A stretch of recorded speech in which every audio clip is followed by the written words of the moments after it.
Meditations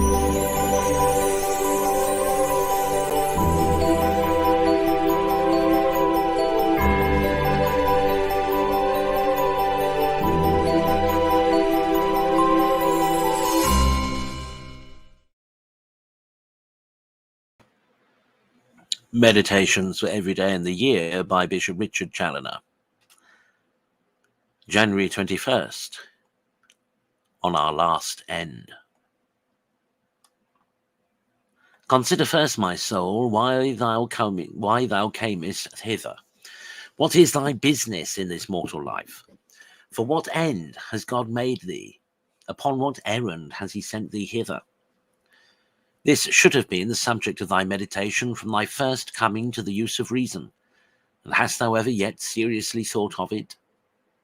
Thou canst not here plead ignorance, for one of the first things thou wast taught was that thou wast made for God, and that the business for which thou camest into the world was to know him, love him, and serve him here, and so to come to enjoy him hereafter in a happy eternity.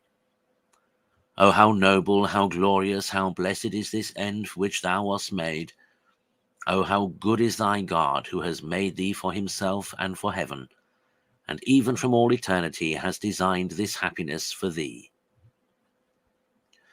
Consider secondly, that, properly speaking, thou hast but one thing to do in this mortal life, and that is no other than to answer this end for which thou wast made, by dedicating thyself in a good earnest to the love and service of thy Maker. This is that one thing necessary, Luke 10:42. If thou apply thyself seriously to this great business, all is well.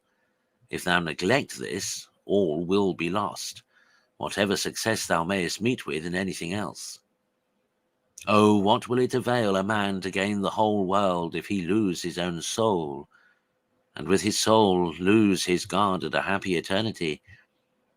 Oh, let all other business then be subordinate to this. Let all that no way conduces to this be despised as vain and unprofitable. Let all that is opposite to this be avoided, rejected, and abhorred as hurtful and pernicious.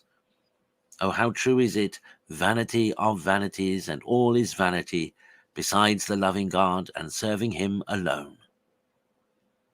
Consider thirdly, the great blindness and misery of worldlings who live in a continual neglect and forgetfulness of this their only business, whose pursuits are after mere vanities, who weary themselves like children in running after butterflies, in catching at bubbles and empty shadows, such as vain honours, false riches, and deceitful pleasures that last but one moment. And for these they forfeit God and eternity. And has not this, O my soul, been hitherto thy own case? O be confounded at the thought of thy having been so strangely senseless and so very wretched. Detest the errors of thy past life, and now at least resolve to mind thy true and only business, and to turn to thy God with all thy heart. Conclude, since God is both thy first beginning and thy last end, since thou art made by him and for him, and all thy powers, senses, and faculties are designed to bring thee to him, to employ them all henceforward in serving and glorifying him. Thus only shalt thou find true comfort here, and heaven hereafter.